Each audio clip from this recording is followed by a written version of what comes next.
Teman-teman tahu nggak sih apa itu TKPI? Jadi, TKPI adalah tabel komposisi pangan Indonesia ataupun daftar komposisi bahan makanan yang diterbitkan oleh Kementerian Kesehatan Republik Indonesia. Dalam TKPI ini memuat berbagai kandungan gizi yang ada pada berbagai bahan pangan yang umum dikonsumsi oleh masyarakat. Informasi tersebut meliputi kandungan dari karbohidrat, protein, lemak, vitamin, mineral, serta zat gizi lainnya yang ada pada bahan pangan. TKPI atau DKBM itu sangat penting dalam praktik gizi kesehatan masyarakat. Fungsinya sebagai acuan untuk mengetahui kandungan gizi bahan makanan, menilai kecukupan gizi masyarakat, serta menyusun menu gizi seimbang berbasis pangan lokal. Tanpa TKPI atau DKBM, perhitungan asupan gizi bisa tidak akurat. Jadi TKPI atau DKBM adalah dasar ilmiah agar program gizi tepat sasaran dan berbasis bukti. Konsumsi makanan yang baik dan sehat dapat mempengaruhi kesehatan tubuh kita. Di sini aku akan membahas 4 bahan makanan. Yang pertama ada makanan pokok, yang kedua ada lauk, yang ketiga sayuran, dan yang keempat ada jajanan. Langsung saja, yang pertama ada makanan pokok. Contohnya itu seperti nasi. Nasi merupakan sumber karbohidrat utama bagi masyarakat Indonesia. Karbohidrat juga berfungsi sebagai sumber energi bagi kita untuk melakukan aktivitas yang baik setiap harinya. Pilihlah beras yang baik, yang bersih, dan juga tidak berkutu, tidak bau apek, dan simpanlah di dalam keadaan yang kering agar terhindar dari jamur. Yang kedua ada lauk, contohnya itu ada tempe. Tempe mengandung sumber protein yang dapat membantu kita untuk pertumbuhan dan juga perbaikan sel tubuh. Pilihlah tempe yang berwarna putih bersih dan juga tidak berlendir. Yang ketiga ada sayuran, contohnya itu ada bayam. Bayam mengandung vitamin dan juga zat besi yang baik bagi kesehatan serta mencegah anemia. Pilihlah bayam yang segar dan juga cuci sebelum dimasak dengan air mengalir. Yang keempat ada jajanan, contohnya itu seperti cilok. Cilok dapat kita temui di mana saja, namun di sisi lain kita harus memperhatikan kebersihannya itu seperti apa dan juga hindari warna-warna yang mencolok.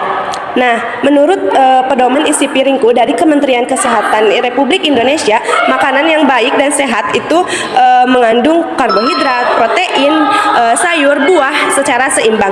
Jadi, marilah kita lebih bijak dalam memilih makanan agar tubuh kita tetap baik dan juga sehat.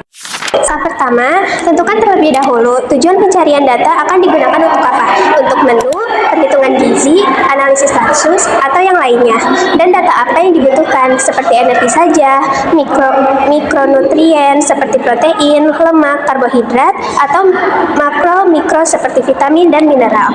Kedua, tentukan bahan makanan secara spesifik. Tuliskan nama bahan pangan dengan spesifik. Contohnya, ayam daging segar, bukan hanya menuliskan ayam saja. Karena bahan yang sama tetapi beda bentuk atau olahan mempunyai nilai gizi yang berbeda. Ketiga, memilih sumber datanya. Jika dari TKPI, data lebih baru dan sering menjadi rujukan utama. Jika dari DKBM, menjadi pembanding atau alternatif jika data tidak ada di TKPI. Langkah keempat, mencari bahan makanan di indeks atau tabel. Langkah teknisnya, yang ke-1, buka daftar alfabet atau indeks bahan pangan. Yang kedua, cari huruf awal nama bahan makanan. Yang ketiga, temukan nama bahan, kode bahan jika ada, dan nomor halaman. Yang keempat, buka halaman yang dimaksud. Langkah kelima, memastikan kesesuaian bahan. Sebelum menyalin data, cek terlebih dahulu apakah nama bahan sesuai 100%, apakah bentuk bahan makanan sama antara mentah dan matang, dan bahan tersebut bukan bahan serupa tetapi beda jenis, contohnya beras putih dan beras merah. Langkah keenam, baca dan pahami tabel komposisi gizi. Tabel TKPI atau DKBM umumnya berbentuk seperti ini. Semua nilai dihitung per 100 gram bahan pangan yang dapat dimakan.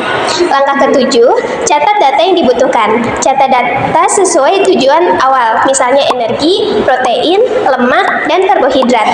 Contoh pencatatannya yaitu wortel mentah per 100 gram mengandung energi 41 kilokalori, protein 1,2 gram, lemak 0,3 gram, dan karbohidrat 9,6 gram. Langkah ke-8, jika Jika bahan tidak ditemukan, lakukan cara berikut. Yang pertama, cari nama lain atau sinonimnya. Yang kedua, cari bentuk yang paling mendekati. Yang ketiga, gunakan DKBM. Dan yang keempat, tulis keterangan di laporan. Contohnya, data diambil dari bahan pangan terdekat berdasarkan TKPI atau DKBM. Jadi, jangan mengarang data sendiri ya. Langkah terakhir adalah penulisan sumber data. Ini bersifat wajib. Contoh penulisan data yang benar seperti data komposisi zat gizi diperoleh dari tabel komposisi pangan Indonesia atau TKPI atau berdasarkan data komposisi bahan makanan atau DKBM per 100 gram bahan pangan. Kandungan gizi utama yang pertama ada energi atau kalori. Energi sangat dibutuhkan untuk melakukan aktivitas, berpikir, dan juga bernapas, serta untuk menjaga fungsi organ. Energi dapat diperoleh dari karbohidrat, protein, dan juga lemak. Kebutuhan energi setiap orang berbeda tergantung usia, jenis kelamin, dan juga aktivitas. Yang kedua ada protein. Protein berfungsi untuk membangun serta memperbaiki jaringan tubuh untuk membentuk enzim, hormon, dan juga antibodi serta untuk mendukung pertumbuhan. Sumber energi protein ini berasal dari daging, ikan, telur, susu, kacang-kacangan, tempe, dan juga tahu. Yang ketiga ada lemak. Lemak berfungsi sebagai sumber energi cadangan, sebagai pelindung organ tubuh, serta sebagai pembantu penyerapan vitamin A, D, E, dan juga K. Sumber energi lemak ini berasal dari minyak, santan, kacang, alpukat, dan juga ikan berlemak. Yang keempat ada karbohidrat. Karbohidrat merupakan sumber utama yang dibutuhkan oleh tubuh. Sumber karbohidrat berasal dari nasi, roti, jagung, kentang, singkong, dan juga mie. Dan yang kelima ada zat gizi mikro. Zat gizi mikro ini diperlukan dalam jumlah kecil tetapi sangat penting untuk kesehatan. Contohnya seperti vitamin. Vitamin berfungsi sebagai metabolisme dan daya tahan tubuh. Misalnya vitamin C untuk imun. Yang kedua ada mineral. Mineral berfungsi untuk membantu fungsi tubuh seperti zat besi untuk mencegah anemia, kalsium untuk kesehatan tulang, dan yodium untuk mendukung fungsi tiroid. Dalam perhitungan gizi menggunakan TKPI atau DKBM, kita menggunakan rumus proporsi sederhana. Kenapa? Karena data kandungan zat gizi disajikan per gram per 100 gram bahan makanan. Rumusnya, berat makanan yang dikonsumsi dibagi 100 gram lalu dikalikan kandungan zat gizi per 100 gram. Contohnya, jika 100 gram nasi mengandung 175 kalori dan seseorang memakan 250 gram, maka energinya sekitar 437,5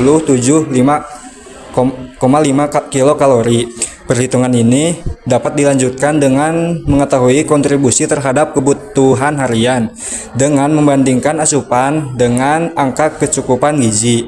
Rumus ini penting digunakan dalam kesehatan masyarakat untuk menilai kecukupan gizi, menganalisis konsumsi pangan, dan merencanakan intervensi gizi.